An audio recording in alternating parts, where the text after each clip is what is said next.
Hi! Isang magandang araw po sa inyong lahat. Welcome kayo sa aking YouTube channel, ang Madiskarting Waray. Ngayong araw nga po ay nagluto nga po ako ng leche plan. Dahil gusto kong i-share sa inyo, kaya ako naman binidyohan po ito. Nandito po ako ngayon sa Davao. Wala po ako ngayon sa bahay namin, kaya naman nakikiluto lang po ako. At wala po talaga akong kagamitan, walang steamer. Kaya naman susubukan nating lutuin ang ating leche plan sa rice cooker. Talaga namang pwede naman pala. Kahit rice cooker ay pwede ka nang magluto ng masarap na leche plan. Itatry po natin ito at ipakikita ko sa inyo, i-share ko sa inyo kung paano nga ba nakapagluto tayo ng masarap na leche plan kahit at sa rice cooker lang. Ang pagluluto ng leche plan, hayaan nyo munang i-tour ko muna kayo kung saan ako naroroon ngayon. Nandito lang naman ako sa Panabo, Davao City. At ito nga, may gaysano dito guys, mga kawaray. At alam nyo ba na kompleto din sila sa mga bilihin, lalo po sa mga katulad nating mahihilig magluto. At ito na nga, pumasok na nga kami dito sa kanilang Gaisano Mall. At talaga namang napakalawak. At masasabi ko na, alam nyo ba na mas mura pala dito sa Davao ang mga bilihin, lalong-lalo na po yung mga ingredients natin para sa ating gagawing leche plan. At dito nga mga kawaray, una ko talagang nakita itong saging, itong lakatan. Naisip ko, pwedeng gawing banana cake ito. Talaga namang mahilig kasi ako sa banana cake. At ito nga, nakakita rin ako ng litos. Maraming tumatakbo sa isip ko, pwede rin po siyang gawing lumpiang sariwa. Sa lahat ng mga nandito ngayon sa Davao at ng aking mga subscribers, napakadami nyo po palang pwedeng gawin dito. At dito nga ay nakahanap nga po ako ng itlog na gagamitin ko nga po sa pag-leche plan. At hindi nga rin po ako nahirapan sa paghanap ng mga flavor dahil tamang-tama paglingon ko, nakita ko agad ang lemon flavor and then ang ating ubi flavor. Bumili na din po ako ng condensed milk. Ito yung ating cowbell. At alam niyo bang mas mura dito ang cowbell? Tama. Nakakita din po ako ng glutinous rice flour. Naisip ko, pwede rin po itong ubi palitaw. Tamang-tama dahil nakabili nga din po ako ng ating flavor. At eto na nga, palabas na kami, tapos na kaming mamili. Kasama ko nga po pala dito si Marge, ang inaanak ng aking asawa sa kasal. Nandito sila nakatira sa Davao. So ayan, sumakay na nga kami and then nakahanap nga kami ng karinderya dahil gugutom na talaga ako. At naisip ko bumili na lang. At ito si ate, napakasipag, ang bilis niya magbigay ng ulam at mamamangha ka sa dami ng ulam na binigay niya na halagang 95 pesos, may almusal ka na, tanghalian ka na, at may hapunan ka pa. At isa sa nagustuhan ko dito, dahil hindi lang sila basta-bastang nagbibigay ng sabaw, hindi tulad doon sa amin na nagbibigay ng sabaw, kakakarampot. Dito, guys, isang tabong sabaw ang ibinigay ni ate sa akin. Kaya nga sabi ko sa inyo na may almusal ka na, tanghalian, may hapunan ka pa, dahil napakarami niyang binigay. Sa halagang 95 pesos, ay na-solve ka na.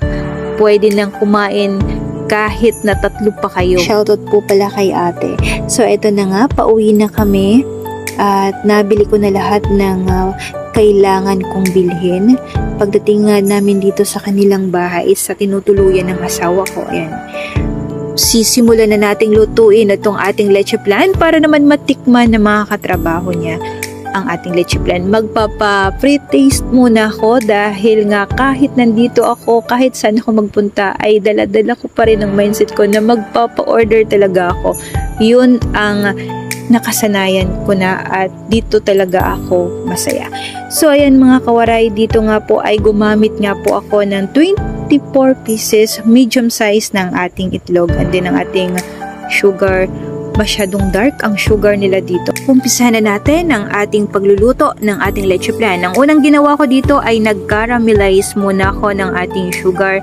Dito ay kailangan ang kawali nyo ay mainit na po ito at walang tubig dahil kapag ka may tubig or kahit na may patak lang ng tubig inyong kawali, may hirapan po kayong mag-caramelize. At dito nga mga kawaray ay gumamit lang po ako ng 1 cup of sugar.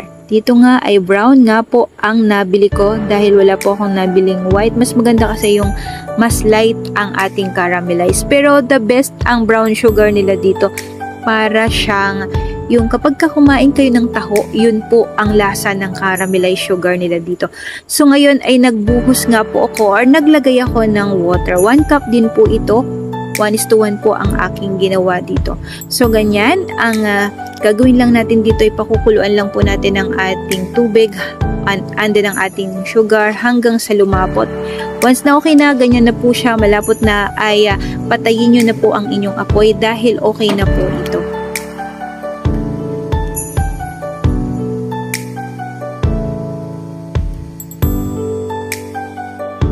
At dahil nga madiscarding waray tayo, gagawa tayo ng paraan para makapagluto tayo ng leche flan.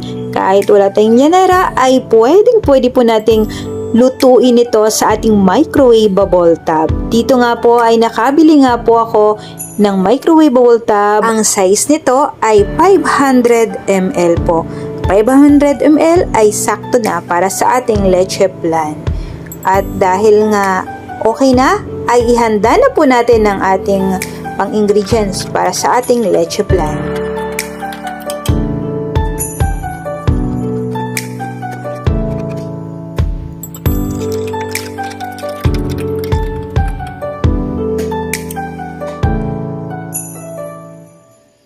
At para nga po sa ating leche flan, gagamit tayo dito ng egg. 24 pieces, medium size lang po ito.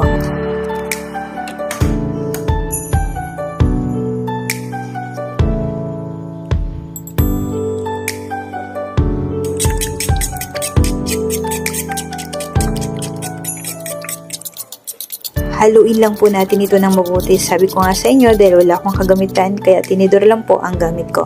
Dito nga po ay inilagay ko na ang ating condensed milk, which is yung ating cowbell. 3 pieces po ito, 300 ml. And then, naglagay din po tayo ng Alaska Evap, 370 ml, 2 piraso din po ito.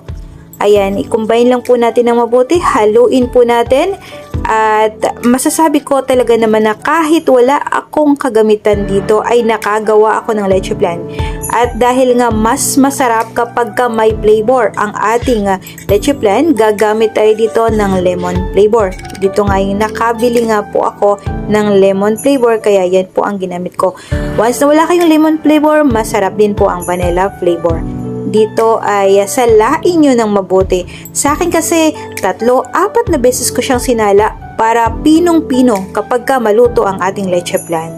Yan po ang sekreto ng ating leche flan. Kailangan po sala-sala po ang gagawin natin para po ang ating leche flan ay pinong-pino kapag ito ay maluto. Smooth na smooth kapag inyong tikman pagka maluto. At dahil nga po nahalo na natin ng mabuti ang ating leche flan, ngayon naman ay ilalagay na po natin ito sa ating mga tub. Dito ay kinalahati ko po sa tub ang laman ng ating leche flan para po mas masarap na medyo makapal. So ganyan po, at ilalagay na po natin ito sa ating ito nga ang ating rice cooker. Nang hiram nga lang po ako ng rice cooker, diba? Sa isang silangan ay 2 piraso lang po, at ito ay tumagal ng 30 minutes. Pagka 30 minutes, after 30 minutes, ayan, naluto na nga po natin. Buti nilang mababait po ang kasama sa bahay ng asawa ko. Shoutout po kay Sir Dennis, at shoutout din po kay Sir Joel, shoutout din po kay Sir Marvin, at sa lahat ng mga kasama niya dito, sa Sir Leo, at syempre especially sa aking mga naging kasama katuwang nung ako'y bumili ng aking mga ingredients, si Marge at si Clark pa ba yun, at yung isa pa. Thank you po sa inyo. Especially shout out din po kay Ma'am Joanne na talaga namang umalalay sa amin at sumuporta sa amin. Ayan, thank you po sa inyo. And then eto na nga mga kawaray, after 30 minutes na pagluluto ng 2 piraso, ayan, nakaluto din po tayo. 2, 4, 6, 8 ang naluto ko dito. Bawat salang ay 30 minutes. Kaya naman ayan, natapos na natin. Kung kayo ay nag-aalala dahil wala kayong steamer sa bahay nyo, hindi kayo makakapagluto ng inyong leche flan, huwag kayong mag-alala. Kapag kayo ay may rice cooker, ay pwede nyo pong lutuin ang napakasarap na leche flan. Kaya naman ano pang hinihintay nyo, gayahin nyo lang po ang aking ginawa o ang aking diskarte sa pagluluto ng ating creamy leche flan. At alam ko magugustuhan po ito ng inyong mga pamilya, ng inyong mga kaibigan, at lalong-lalo na po kapag inyong event ito. At ngayong darating na summer, mahihilig sa halo-halo ay pwede nyo po itong ipanghalo sa inyong halo-halo. Diba? Ang daming halo-halo, ang daming halo. So yan, tinikman ko na nga po siya mga kawaray. The best talaga ang lasa. Simple lang ito. Punti lang ang ingredients. At napakadaling lutuin. Kaya naman, ano pang hinihintay? I-try nyo na po ito sa inyong bahay at gawin yung negosyo. At sana'y makatulong nga po itong ating recipe ngayon. Alam ko na marami pa pong hindi nakakalam sa pagluto ng ating leche flan, lalong-lalo na po sa mga nahihirapan at walang mga kagamitan. At ang tulad ng mga llanera, medyo mahal po kasi yun. So ito ay suggest na ito po ang gawin nyo at hindi po kayo mamamahalan, at alam kong kayang-kaya nyo kahit walang okasyon ay kayang-kaya nyo nang magluto ng masarap na leche flan. At dahil mas lalong sumasarap ang leche flan kapag malamig na, kaya naman i-overnight po muna natin ito sa ref bago natin ibenta or bago natin ipa-pre-test sa mga katrabaho ni Jo. At dito nga ay busy-busy, kinabukasan na nga ay naglaba muna ako. Alam nyo ba, ang tulad nating mga nanay na nasa bahay ay talaga namang kahit wala po tayong trabaho ay busy-busy at kulang ang isang araw po sa atin. Sino po ang a-agree dyan? At saludo din po ako sa mga nanay na nasa office or nagtatrabaho talaga para sa mga anak.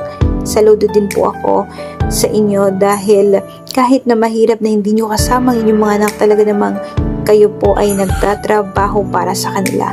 Sa akin po kasi, ako bilang nanay ay talagang nakapokus sa aking mga anak, and then the same time ay gumagawa po ako ng konting racket para makatulong din po sa asawa ko. So gayon. At dahil nga kailangan po ako ng asawa ko ngayon dito, kaya naman ako po ay pumunta. At syempre, kahit nandito ako ay gagawa ko ng paraan para kumita po ako. At ito nga po, sa dalawang ito, shout out po sa inyo kuya, and then sa isa niya kasama si ate. So ayan, kumakain na po sila ng leche flan, at ito po ay bisita ko dahil nga po ay nag-iisa lang ako tuwing may pasok na sila. Kapag pumapasok na po ang mga katrabaho ni Jo, ay nag-isa na lang po ako, at buti nilang at dinalaw po ako ng iba nilang mga katrabaho. Shout out po sa inyo, at salamat po dahil nandyan po kayo nung nangangailangan po ang asawa ko. Thank you po sa inyong lahat. God bless po. And then syempre, shout out na po muna natin ang lahat ng mga nanonood sa ating YouTube channel. At unahin nga po nating i-shout out si Myrna Byron. Ang sabi niya, welcome sa Davao po. Ayan, taga Davao po kayo, Ma'am Myrna Byron. Shout out po sa inyo. At syempre, shout out din po natin si Waray Vlog. Shoutout po sa inyo, wow, Karasayton. Shout out din po natin si Ida Manalo. Salamat po sa pag-share, waray din po ako, hayan. Shoutout po sa inyo, at syempre si Ma'am Lily Marmol. Kumusta po, Miss Jess? Enjoy and keep safe. God bless. Thank you po, Inda Manalo.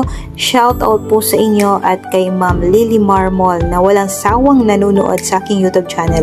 Shout out din po natin si Gloria Zosina. Ang sabi niya, hi po, thank you for sharing. Magluluto din ako. Kanyang special yung recipe. God bless po sa inyo. Shout out din po natin si Migo Frido. Ang sabi niya, ilang minutes po yan? Steam po ba? Yes, ma'am. Steam po ito. At i-shoutout din po natin si Liza Lopez. Hi po ma'am, magkano po ba ang isang bilao size number 10? So ayan, shoutout din po natin si Rose Del Pilar. Ang sabi niya, wow, ang sarap naman yan. Sana maturuan niyo ako, ma'am. So ayan ma'am, napakadali lang Panoorin nyo lang at malalaman nyo at matututunan nyo po kung paano lutuin. So ay shoutoutin po natin si Linda Restauro. Ang sabi niya, hello po, entry ko po itong lutuin dagdag sa aking mga kakanin. Salamat po sa pag-share from Davao City. Ayan, hi ma'am Linda Restauro. Nandito po ako ngayon sa Davao. Shout out po sa inyo. Thank you po sa panonood nyo po sa akin YouTube channel. At shoutout po natin si Maria Isabel Hernandez. Wow, ang sarap po yan. Thank you po sa inyo ma'am sa walang sawang panonood nyo po sa aking YouTube channel at hanggang sa susunod ko nga pong recipe. Thank you po sa inyo. At syempre, shoutout po natin si Meg Goprido. Isang minutes po siya steam po. Ilang minutes po siyang steam. So, ayan, nandun po yan sa aking video. Panoorin niyo po ito, ma'am. Shoutout din po natin sa Arjun Takod. Ang sabi niya, wow, yummy. Sana matry. Magkano ang ingredients? Magkaroon ng iris, sabi niya. So, ayan, thank you po sa inyong lahat, mga kawaray, hanggang sa susunod kong video. Thank you and God bless po sa ating lahat.